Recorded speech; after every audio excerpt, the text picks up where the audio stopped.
A 1, 2, 3.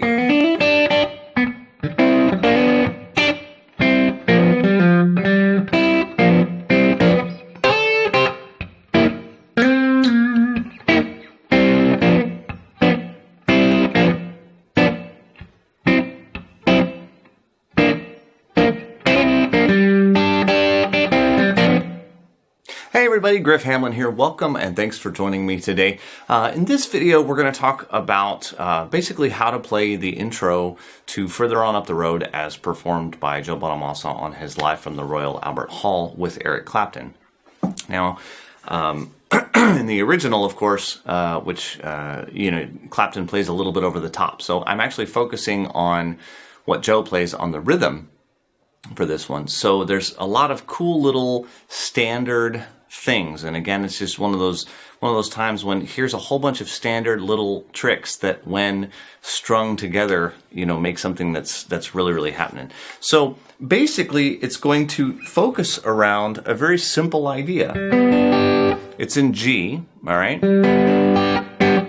So I'm just going to take a very simple G chord, or in my case, perhaps a G7, because it's blues. And I commonly call these little chords. And the idea here is that I'm barring at the 3rd fret across the top 4 strings, adding my middle finger on the B on the 4th fret of the 3rd string, and there's my little G7. So instead of this gigantic G7, I have a little G7, and this is just way more common in a band situation. And from this, there are some great little moves.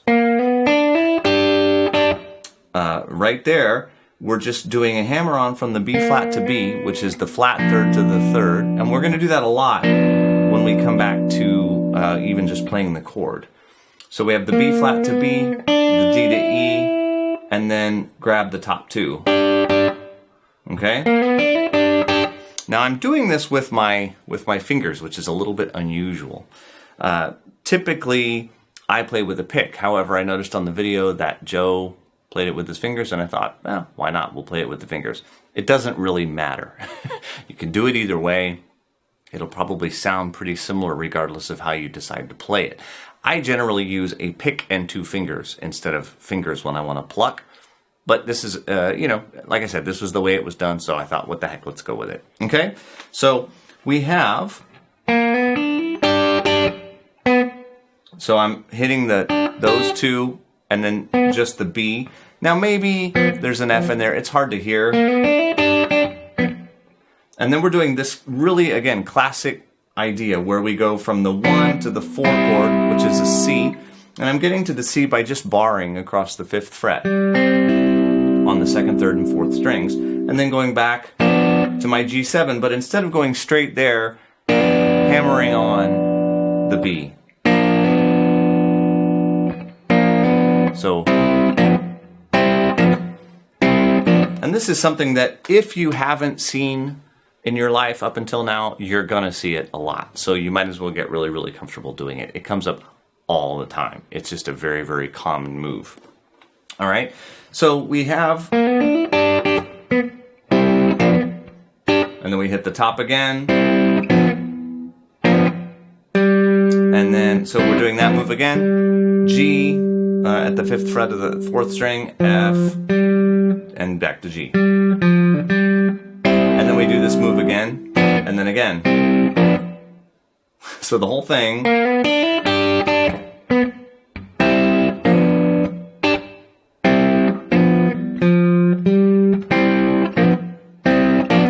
And then we're going to go up to C. Starting by taking what would be the 8th fret, he just takes the top 2 strings, slides them up 2 frets and comes back. Then grabs that little C7. So it's the same chord shape. And now this time it's done on the 4th string. 8 to 10 and back. And then back to our move on G again. Now we have a D9. Now I wrote it as playing all 4 of the 5th, 4th, 3rd, and 2nd strings. It's probably just the 2nd, 3rd, and 4th strings. And down to C9. Now there's a cool little move. So he's going to bar the 5th fret on the 2nd and 3rd strings and slide up and back by 1 fret. Then down to the 3rd fret, again on the 2nd and 3rd strings. Then grab the G, and again, just a nice little riff here. So the top 2 strings, 3rd fret. Again, grab that bar for the C, even though it's not really a C.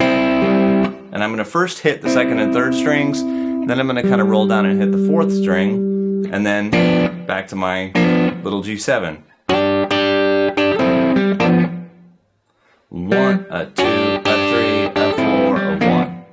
So if I count the whole thing out, it starts with a pickup. 1, a 2, a 3, a 4, and a 1, a 2, a 3, a 4, a 1, a 2, a 3, a 4, a 1, a 2, 3, a 4, a 1, 2, 3, a 4, a 1, and 2, a 3, a 4, a 1, and 2, a 3, a 4, a 1, a 2, a 3, 4, a 1, a 2, a 3, a 4, a 1, a 2, a 3, a 4, a 2, a 3, a 4, a 1, and 2, a 3, a 4, a 1.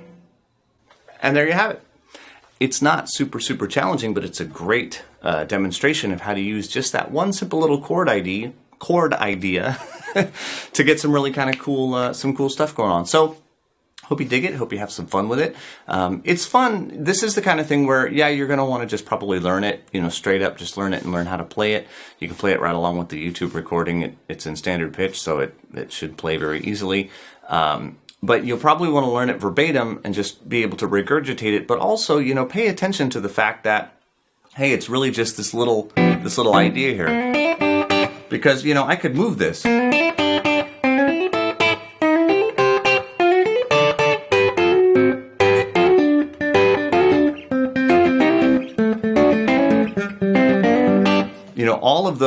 All of those little ideas like that come up in something like this will work over any chord. Okay, so if you're playing rhythm and you want to just add some extra little thing, here's a bunch of great extra little things you could add. If you're doing a solo and you want to follow the chords and you want to just play single notes, no problem. It'll work great. Okay, so same idea. So hopefully you'll have some fun with this, get something out of it, and I'll see you soon.